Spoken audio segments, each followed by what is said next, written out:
Bandeko balandi ya canal Kin télévision pe ya programme bolingi mingi parce que bozo komela biso mingi lisolo ya Congo oyo ezako beta lisolo ya mboka na biso République démocratique du Congo 2 345 000 km carrés koleka yango superficie tozana yango pratiquement environ 80 millions ya batu na kati ya ekolo eza malamu to yebesika to wuti esika to zali pe esika to za kokende koki toujours kopesa biso ba leçon ndenge nini to koki kotambola to sto bande kolobela engumba ya Kisangani longo na professeur José Adolphe Voto boyebete Kisangani ezali mboko yo ndenge kombo na yango eza koloba eza lokola ile tongami na kati ya Esanga na kati ya mai yango azobenga ngo Kisangani eza pratiquement na 935 977 habitants selon statistique ya 2012 bato baza kuna bazobenga bango baboyome pe baboyomese superficie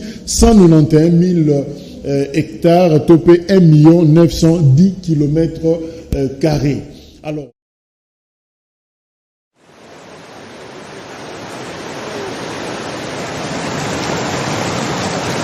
bon dia moenya pepe moenyos aikambe wabutamani wakunda waikake mutu wafefesi wonalumba tebaki ubukochu mujaba. Nous, le Wagenya, nous n'appelons pas ça le fleuve Congo. Nous appelons ça Yabaya Papa Luao, c'est-à-dire le fleuve de notre ancêtre. Parce que c'est là, et d'ailleurs, il y a, je ne sais pas si c'est une légende, mais nous disons que nous ne mourrons jamais dans l'eau. Même quand un Mugenya tombe dans ce sud Wagenya-là, il ne meurt pas. Parce qu'il est convaincu que sous ce sud-là, il y a le village de ses ancêtres qui sont morts et qui le protègent.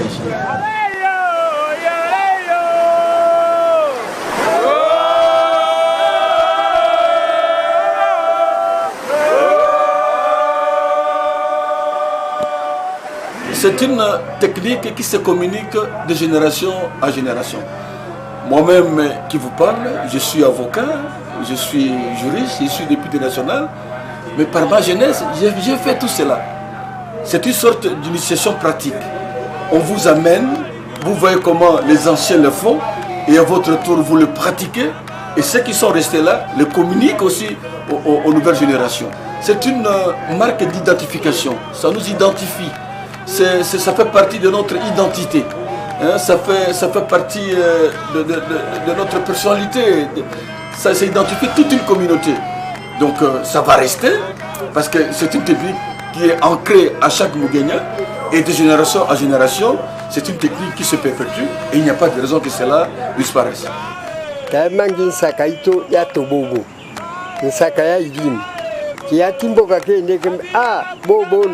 Taendele abo uno tasia kama hivi efo iko kiabi na kitu ba motolas asaba osoti na ku kutimbuka kai neke kifio kemfesi akpanga boso yobu akai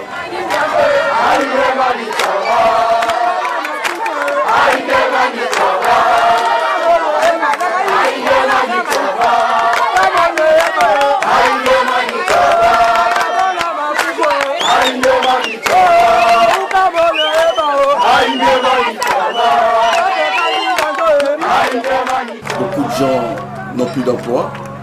La pêche elle-même ne donne plus assez de revenus. Ce qui fait qu'aujourd'hui, les familles sont confrontées à un dysfonctionnement. Les enfants ne vont pas à l'école.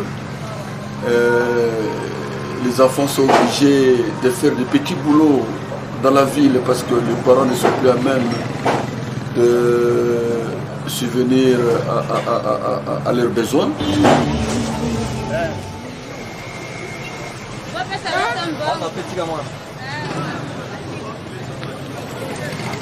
Les anciennes chefferies ont été intégrées dans les communes urbaines. Ce qui fait que le Wagenya vit en fait en califourchon entre les traditions et le modernisme. Chef coutumier. Alors, professeur José Adolphe Voto, encore une fois, yo mona Kisangani, au solo la nabana ya Kisangani, imagine na mukuse okoko loba, na oto loba ki na mbaleleki pour na Kisangani. Kisangani eza mboka oyo est marqué histoire à Congo, eza koloba ke eza Congo en miniature, eza microcosme à Congo parce que eza ko résumer la réalité sociologique à Congo mobimba. Réalité liboso eza langue, eza seul mboka o balobaka deux langues nationales à part le français. Swahili na lingala, bamboka mususu nyonso balobaka une seule langue. Ba capitale mususu ba province balobaka une seule langue. Et to préciser qui na émission leki Swahili et lobami mingi na partie est ya Congo, pe lingala et lobami na partie ouest. Alors hier sangisi moi est na ouest wana esika moko. Ouais, aspect sociologique mususu ezali culturel, c'est-à-dire religion. Dengo lobi ouest wana no so ba lingala mais eza dominé na chrétien. Et puis est banda na seti banda kutu est Tanzanie Zanzibar ti Komatati Kindu Maniema eza barabisé. C'est comme baeti basuki pe kana Kisangani bakutani na Kisangani wana. Donc Kisangani eza ko rassembler non seulement Swahili, c'est-à-dire est d'une manière générale, na Bangala ouest d'une manière générale. C'est baluba assimilé na bata assimilé na ouest et puis bazo sangisapé Biamba chrétien na musulman. Et non seulement ça, Kisangani c'est vrai que ça mboka moko za meurtri minga à travers l'histoire à Congo ba guerre rebelle bazo ko bengango ville martyr mais na linga kombo na mingité ça la ko ressasser makameli kala mais na préférer ka kombo ya ville hospitalière. Les amboka o eza eloko eza marqué histoire la Kisangani eza que bazana boboto ko yamba ba pa ya mingi pe e boteli biso Kisangani a boteli biso ba grand homme politique amboka o.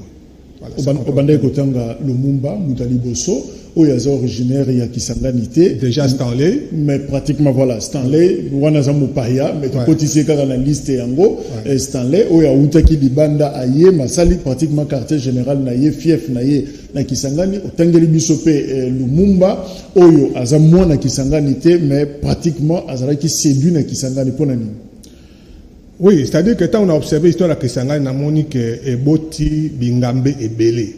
Eboti Bingambe est belé. Puis on dirait que ça est comme ça inné na Kisangani, mingi soki mutu azana posa azana projet moko ou bien azana difficulté na Kinshasa akoya ko combattre na Kisangani. Ezala Lumumba natanga bona ko président ezala Lumumba na difficulté na Kinshasa aweli Kisangani. Ezala Gizenga na difficulté na Kinshasa aweli Kisangani.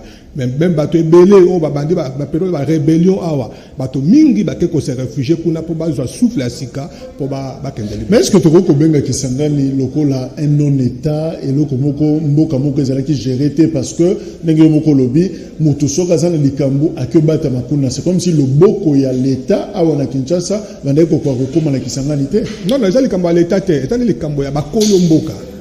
Ya likambo bakolo mboka c'est-à-dire que baza na hospitalité pe baza ko yamba bapaya baza mboka na biso il faut to le bango polele tozala makamba ko kabona mingi na ba province nyonso presque tout au mona kotala mopaya pona nini surtout ceux qui mopaya bandi ko pela et ça la kamotema malamu te ba kolomboka ba komi ko lukeli ba problème même si le mérite ya moment ni tango ba mbule le kaki mobutu tango na a constater que le kwana à chaque ce qu'on a appelé la territoriale des non originaires pour renforcer unité en mboka et réussir ça qui on peut tout dire de Mobutu mais en tout cas koto on a réussir nango kotiaka ba ta province mususu ba gouverneur na ba province ya baninga pour et ça la ke bato ba l'objet ba sangana alors monsieur peut favoriser ba mariage interethnique interprovince pour que mboka ezala lelo. Alors Kisangani babengi Stanleyville Lumumba ayekuna sali batu rebelle finalement na bo jeunesse na ye na tango makambe komelié azongi na Kisangani. Alors kombo emibale otozolo belelo eza Antoine Gizenga ozaki pembeni ya Lumumba azanani. Antoine Gizenga za mutu ya Bandundu, mutu ya Kwilu, alors zappé leader, atanga ki classe, amati, azaki mutu moka zena ba charme ebele, azaki ko beta guitare. Ok. Azaki le colomoni générateur les botay ba musicien pe belé ba kabasser les banini ba politique ba c'était la musique mais il y a donc aucun na politique au côté français penza et fandi université fandi aucun pe na musique ba za pe na art. Donc génération liboso zalaki nengwana alors yé pas là qui na alaki mutumoko bando sepela mi ko beta guitare sèche, c'était un beau garçon charmant histoire na ya côté il y a succès auprès des femmes. Elle est vraiment ma casse côté pas déjà artiste. Au-delà du fait que Aza Maye l'épée patriarche. Voilà. Et on a patriarche, voilà jeune homme. Il y a un niveau là. Voilà jeune homme qui zenga alors à Mataki Makasi à Azala qui permet dans Lumumba comme lieutenant Lumumba. Balaki na Lumumba na idée moko alors tant que Lumumba comme premier ministre il y a qui ministre na katia gouvernement Lumumba alors qui même vice ministre ou premier ministre on a 60 alors même na vice premier ministre de sorte que tant que siko Lumumba a eu difficulté bango na stratégie na bango ba mona ba que na kishasa aux amatata Mobutu a comme déjà na acquaintance mingi na Kasavubu alors banga que conflit entre Kasavubu na Lumumba et aussi que Lumumba a perdre terrain. Alors, si Lumumba perd terrain, déjà, au moins pour les amis ça, qui cherchent ça, ils ont battu, sur le Lumumba, mais ils ont des difficultés. Kassa Ikunape, Kalon Jazalaki a Piki, Kuna Katanga, Moïse Pazara a Piki. Donc, Koto Ezalaki, moi, favorable, va se rétracter, va se retirer, va s'organiser, et là, il s'engage. Alors, le processus, soit Gizenga a précédé Lumumba. Comme on a déjà que Makambezo Beba, Gizenga a précédé Lumumba. Là encore une fois, je rappelle que Otangi Kalonji Mulopwe pour na Kasai, donc Zaki Mbokanaye. Chombe, Azaki na Katanga, Mbokanaye, sécession ya Katanga, seulement qui s'engage Ninda Zaki na Muto produit na Yemo côté. Batumso le manande basoya panaye. Voilà, donc Gizenga, bah mon que d'abord Lumumba déjà Azala qui fief Neza qui s'engage, donc naturellement, so babi Mbokanaye, donc Mboka Lumumba comme qui s'engage. Donc Gizenga Siko a précédé Lumumba na Kisangani pour organiser. Comment qui bitumba? Comment bitumba? Non seulement bitumba politique, mais nous dans la ligue, comment bitumba ya Mandoki? Déjà, Tchombe a déjà sécession. Alors, bango il fallait que na Kisangani pour s'organiser politiquement d'abord. Politiquement, s'organiser. Tant que ce que le Lumumba a longué à pour na kokende, malheureusement, kangiye, tu as l'histoire de Lumumba kangiye, memie na Katanga. Et mbangu penza expéditif babomié alors et renforcer sous conviction na bango que bako tika lutte wanate donc va s'affirmer va fani na Kisangani va s'organiser ce que comment on dit Lumumba déjà leader maintenant à Koufi en 61 ba leader ba lieutenant na son ba reconnaître ce que officiellement comme grand leader na bango ba contre ba communauté mouvement lumumbiste pour na comme Lumumba Abazake Belé, Ezalaki, Gizenga, Bagbenyen, même Laurent Désiré Kabila, Pierre Moulele. Mais Gizenga, on a s'identifier na Lumumba. Lumumba. Non seulement parce que Bango estime Bango a la légitimité à pouvoir. Mais Gizenga pour les Aguini. Mais Azal Lumumba, c'est un gouvernement na Bango wana. Donc ma tante na ebandi simplement par le fait qu'il y a Kozala, Lumumbiste, Topembe na Lumumba. Oui, donc il y a des choses comme Lumumba à Koufi. D'abord, Bakende, on va faire des Zela Lumumba. Mais que Lumumba, Lumumba, Okima, il y a une région de Bango, va s'organiser pour récupérer le pouvoir de Bango, où ils ont des difficultés à Kinshasa. Mais comme ce que Lumumba Koufi, Moutou Oyo, a quitté Lumumba directement, c'était Gizenga. Parce qu'il y a déjà vice-premier ministre, donc naturellement, Yemoutou a incarné ce mouvement. Donc, on va s'organiser politiquement na Kisangani, on va installer le gouvernement na Kisangani, on va se proclamer gouvernement légal, il y a Congo, parce que on va dire gouvernement na Kinshasa, même ceux qui est longo qui ça mais va reconnaître que Bisson est dans le pouvoir na Congo. Et le gouvernement wana Lumumba a dirigé Yango, et ça qui est reconnu par plus de 20 pays dans le monde. En tout cas, près de 30 pays dans le monde va reconnaître que le gouvernement du Congo est représenté par Gizenga au nom de Lumumba Kisangani. Et ils ont fonctionné comme un État. Mais sur le plan tactique, Ndeko Voto, ils ont retourné Gizenga 1. lokola Lumumba aza originaire ya Kisangani te ake kosala bras de fer na gouvernement etikala na Kinshasa awa makosala yango na mabele mususu ya bapaya o eza bandundu te. En fait, l'assurance sur le plan tactique, il comptait sur quoi na Kisangani? Il comptait d'abord sur l'aura de Lumumba. À part reconnaissance dans la scène internationale, mais le reste. Il comptait sur l'aura de Lumumba. Lumumba a eu un succès à la base, dans ma province. Batutu baye que l'indépendance autour muta portant Lumumba. Même ceux qui adhésion populaire, il y a eu ma casse. Non seulement Kisangani, mais la province est belée. Dans la groupe, on entend les moulélé. Au fur et à mesure que pour baye que les organisation politique, les reconnaissance diplomatique à l'international, mais si est comme Bitumba. Mobutu a piqué à la Kinshasa azana mandoki. Moïse Pekou azakuna azana mandoki. Armée katangaise. Moulopepe azana mandoki. Donc bango il fallait s'organiser pour na mandoki pour récupérer le pouvoir na bango rester mais légitime. Bato là qui m'a cassé dans le côté pour organisation à mandoki ezaki notamment Moulele. Mais au monde que comme dans nos habitudes Pierre Moulele a koké na bandundu. Omoni et panaye. Azongi na bandundu.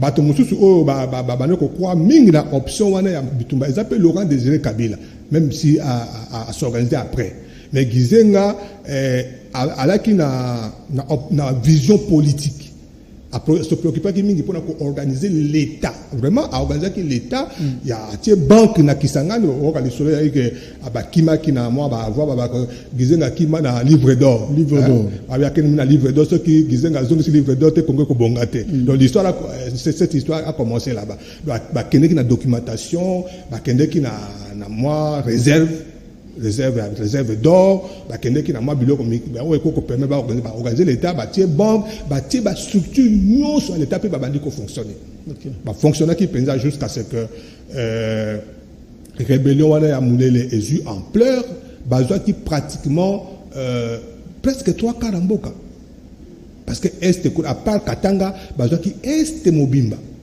la rébellion on a ti bazwa Équateur bazwa bonne partie à Bandundu. Est-ce que Lumumba réussissait qui Kounaye en étant na Kisangani parce que problème la biche zali ma belé on a Kisangani de tout comprendre secret zanini finalement parce que ba monsieur on de les ba kina ba timbela ki penza idéologie en côté soka linga sali kambo azongi pana bango mais qu'est-ce qui fait que finalement depuis ce temps-là Lumumba bana ya Lumumba au balandi politiquement idéologiquement bango ba timbeli toujours ma belé on a Kisangani c'est là où on veut quand même comprendre le secret yango finalement le secret yango est hospitalité.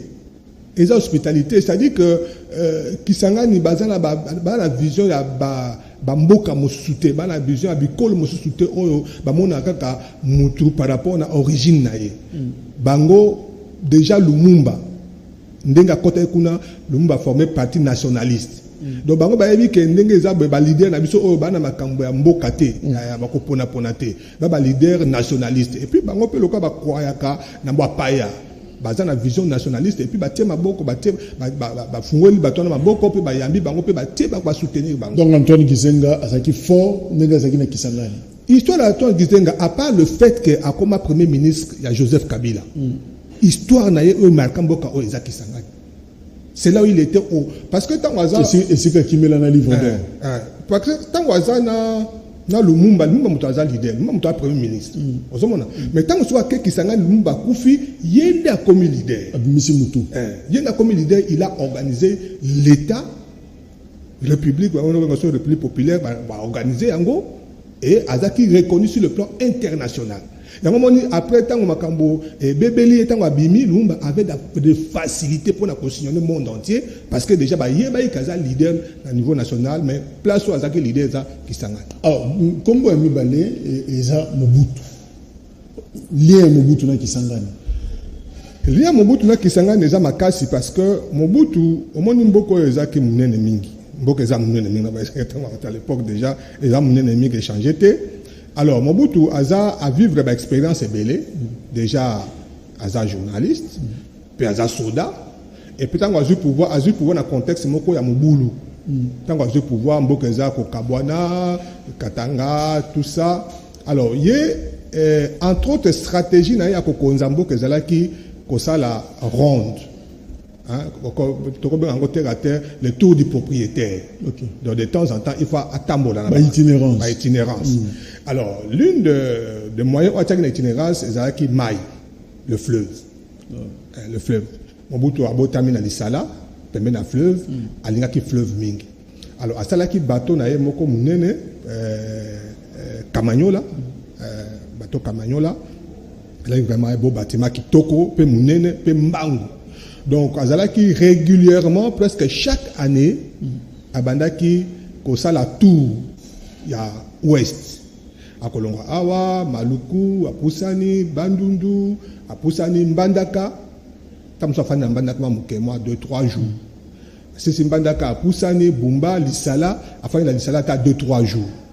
Donc, Boka Penza, Balinga, Mobutu, ma casse, Mbandaka, Lissala, pour exemple, Boka Naya, Botama, pe Kisangani. Tanga olonga Lissala wana, à Poussani, Kisangani, à Koumela na Kisangani. Tant que atiki bateau wana, azu hélicoptère ake Goma. Mobutu ngai Goma mingi. So ma mboka o penza Mobutu a lingeke na mboka o ko fanda ila Goma. So comme na Goma atonga résidence kitoko ya ngonde comme le gouvernement vraiment. Tant muso a uta wana alonga la Goma ake na ba parc ake ko sa ba chasse ake ko tambola même so kaza ba paya au moins na ba paya minene ko ba président américain ba président français a même bango na tina parc ba fandi kuna après azongi.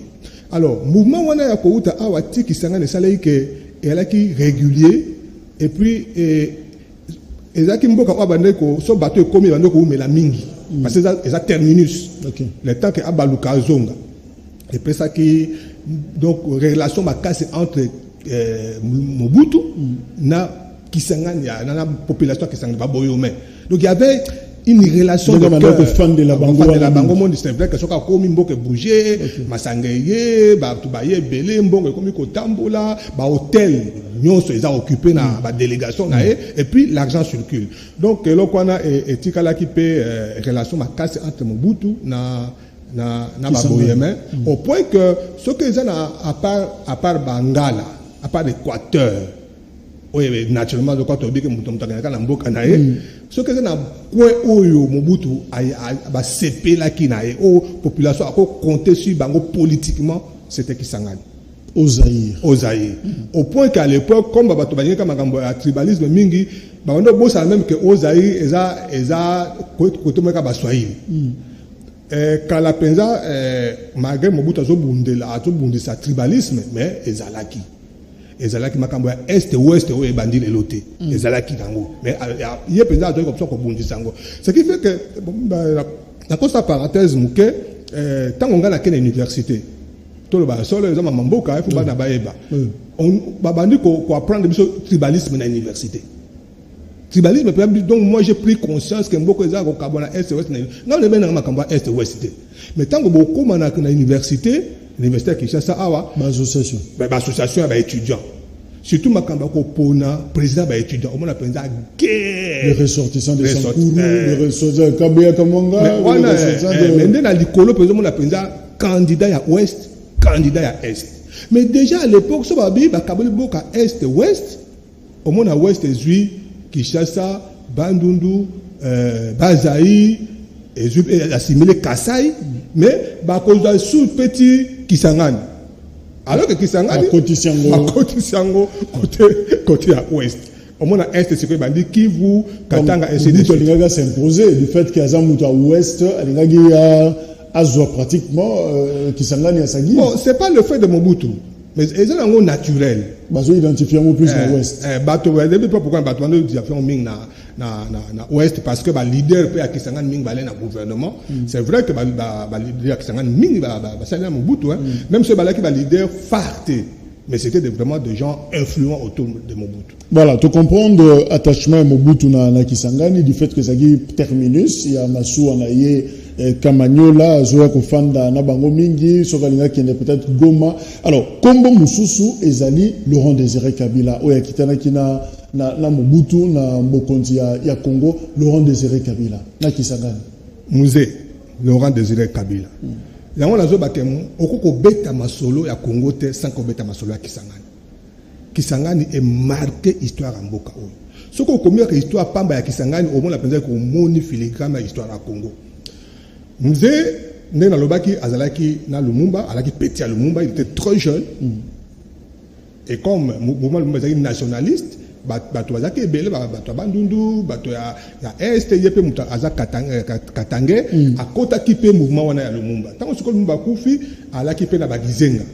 Mais ye penza alaki penza soki bagizenga babando kwa na action politique ye alaki neti ba mulele, il croyait à l'action approche militaire force avec ba s'organiser la rébellion ba récupérer pouvoir na bango. Alors même temps on va gizenga ba ke ba benga gizenga ba kangi parce que après ba kangi gizenga na beti le solo ba kangi gizenga tango ba bien ça approche ba kangi gizenga ye aboyaki na ye azongi na maki ya sala maki na ye na bangomba ya Fizi Baraka kuna afanda na ye kuna. Le temps que Mobutu a organisé pouvoir na ye na Kinshasa, Mobutu a pacifié Mboka Yonso, Tchombe Akufi, Kalonji Akimi, a récupéré Mboka Yonso, mais musée a boyi réconciliation na Mobutu. A Fandika na Zanga, a Fandika frontière. Ce qui va lukier na basoda Mobutu Akimi ake Tanzanie. So va attaquer Akimi ake Zambie ou bien ake Uganda. Alors ye alaki soko yoki ba guerre balobaka Moba 1. Moba 2. La guerre de 80 jours. Voilà musée. Et là, le musée. Oh la photo de Mobutu, Mobutu casquette, et Mobutu na terrain. Mobutu a une stratégie de communication de sorte que Azo Bunda na babengaka banguna mais ataka kombo e mutangote. Tito kola toka komba musée te. Aboye ko salai. Aboye ko pesa okazo asalai. Toka o banguna ba ye 80 jours. Toka bangula ba guerre ye o Moba 1 Moba 2. Mais nani abundisa baka banguna. Donc to banoye batenga na musambo. Oh ezaki musée abundi bitumba wana mais comme armée Mobutu ze makasi na 3 attaques wana Moba 1 Moba 2 80 jours, il n'est pas arrivé ya ko progresser mais à Tikali dans la région.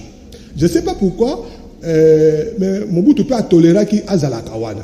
Alors à se convertir, moi se convertir dans un trafiquant, a commis ko luka à s'organiser dans ba rebelle nae, ba ko timo la ba diamant, ba or ko teka tout ça pour à vivre nango.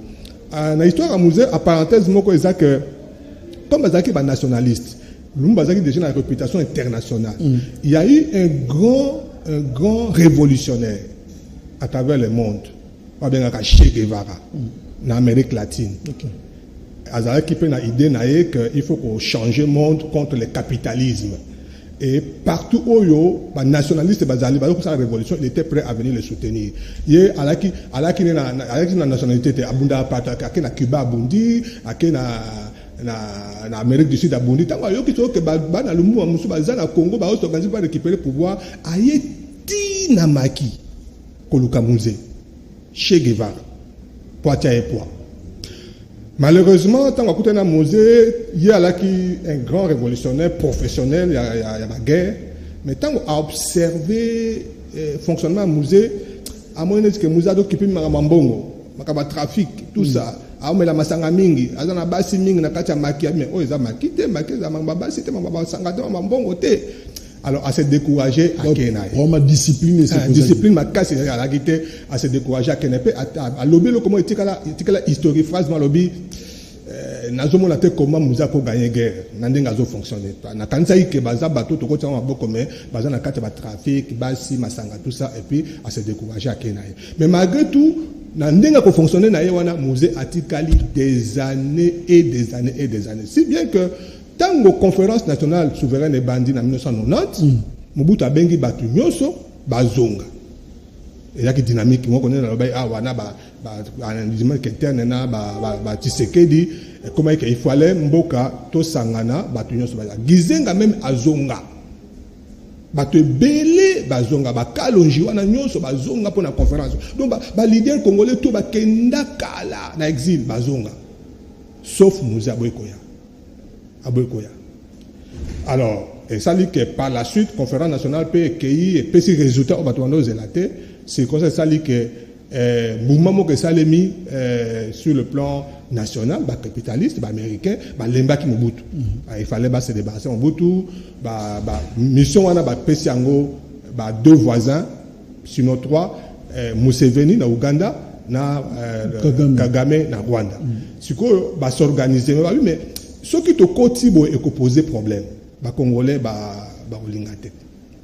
Alors il fallait quand même que Moko Congolais, ayebani, kaza leader politique congolais pour démarche en Simba. Tant que ça attaque à Liboso, la révolte de Banyamulenge, et là qui est mouvement Tutsi.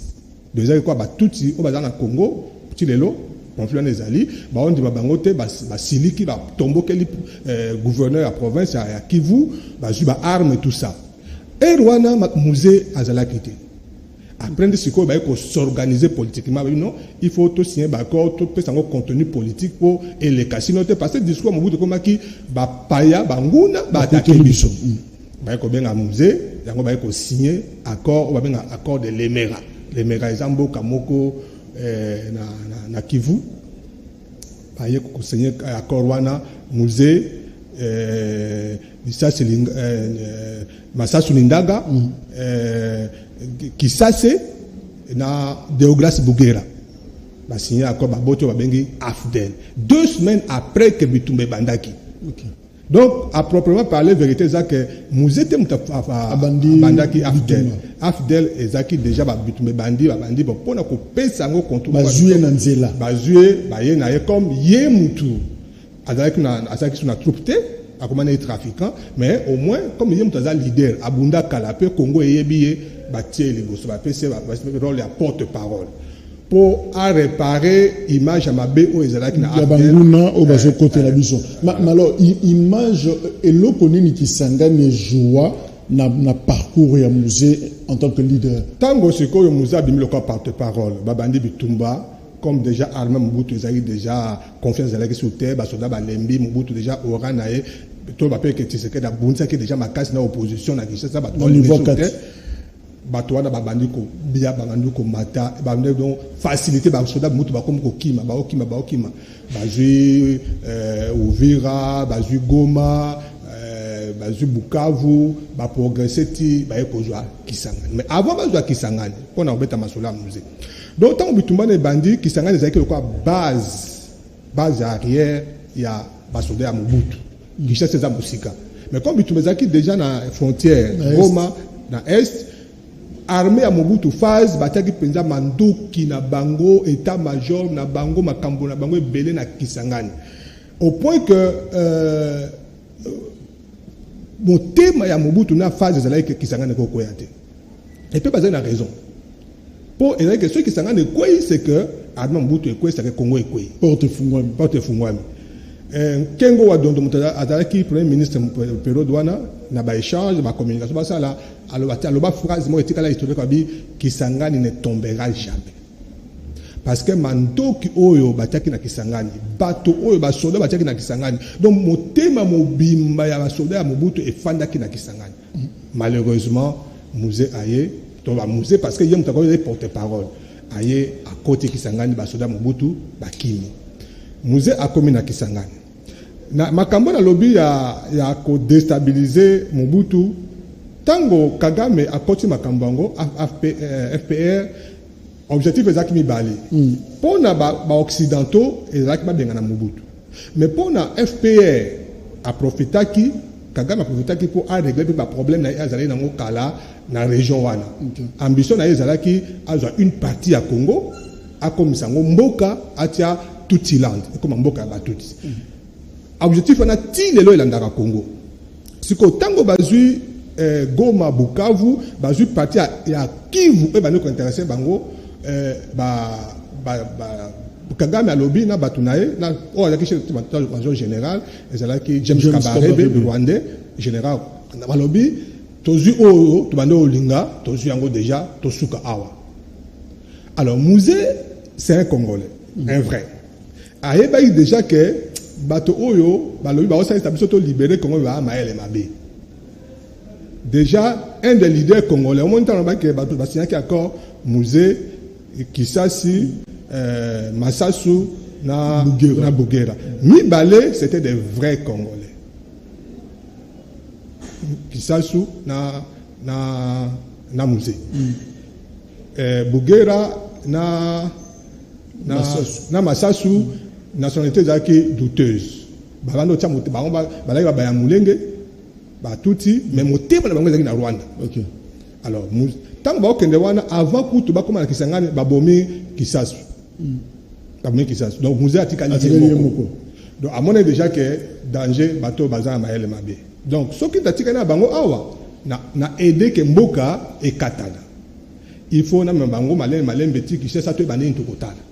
C'est vrai que dans la poste Mobutu kende maintenant pe na poste te mboka ekabwana. Donc pour na ba Rwandais ou ba compagnie qui nous est na kati ya Fidel terminus c'est Kisangani. Donc on va Kisangani on dit que non Kombe Sili. Mais pour na musée à mon que c'est plus stratégique ba continuer à partir à Kisangani. Ce que le musée a piégé bango.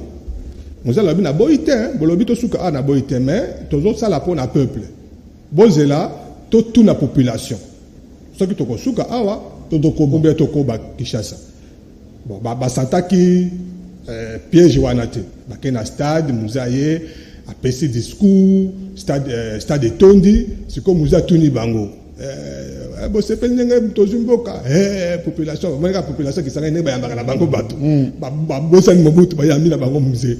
C'est quoi Tuni Bango? Bolingi to Suka Awa, Toto Kende Kishasa.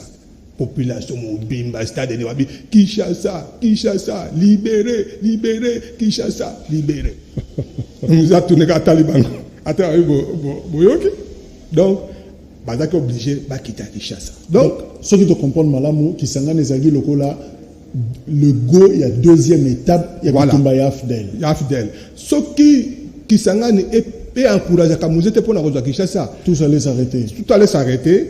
Bainga le kaba ba fissurer Kivu ba kata yango et peut-être bitumenge aller au Moussous et je ne pense pas que Mouzenga comme président elle comme présidente pour nga sokona Kisangani banga banda ko wela na Kivu peut-être banga ba bomaye comme alaki na makasité donc mais à Kisangani et pesi penza ton et c'est la population qui l'a demandé que Tolingi au libérer Kinshasa.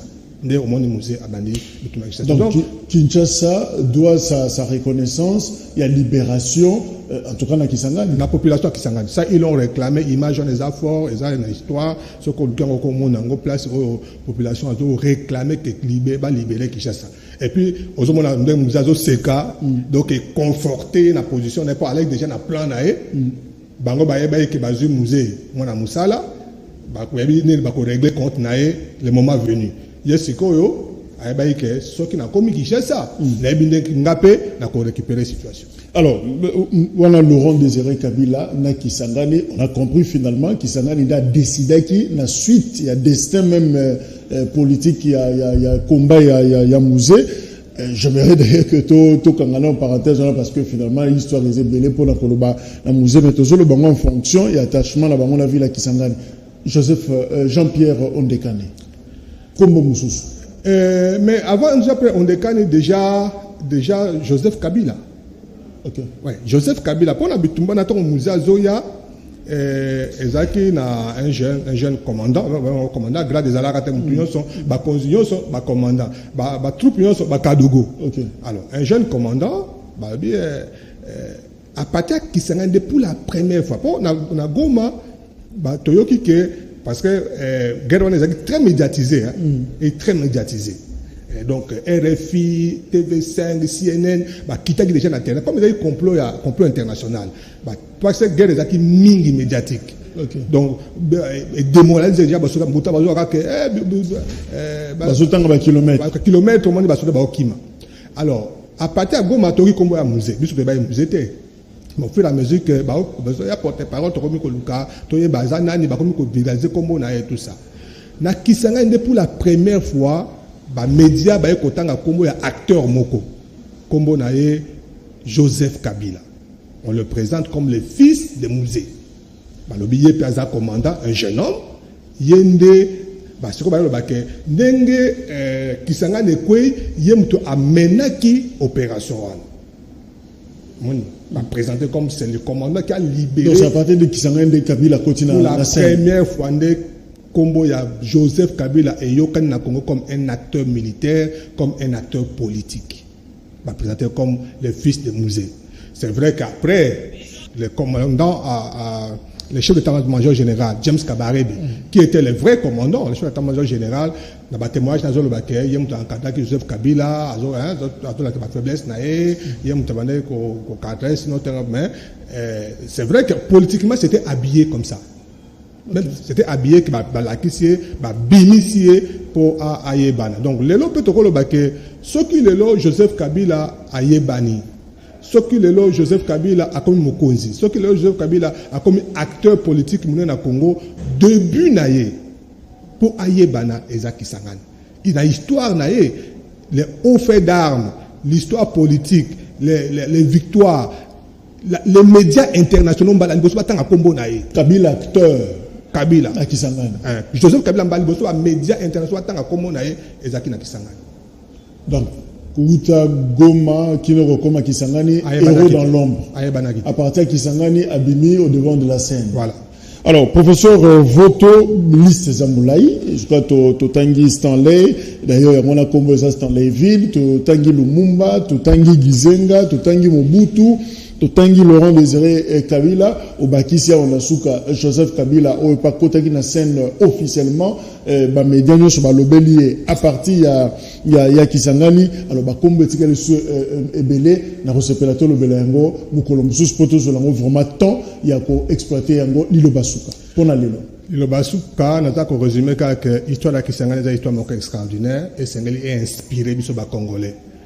Mingi to kangamaka na ba origine na biso na ba province na biso na yoki mikolo loka mikolo ba makambo na parlement makambo ya kamere omona moi tribalisme régionalisme comme kokota ezotia bato mal à l'aise eza kitoko te ko soutenir motoka po azande ko na ngai to moni que Kisangani est soutenu bato belé ba Lumumba ba Gizenga qui ne suit pas to soutenir Joseph Kabila mutaza ya kuna zate baza bato Kisangani te mais ba yamba bango po Kisangani ezomona que bato oyo ba ko sa biso pour na intérêt ya Congo pour na intérêt ya mboka Sengeli biso la population mususu nyonso ya Congo ba originaire mususu nyonso ya Congo to s'inspirer de l'okwana to soutenir d'abord le Congo la province et la tribu après.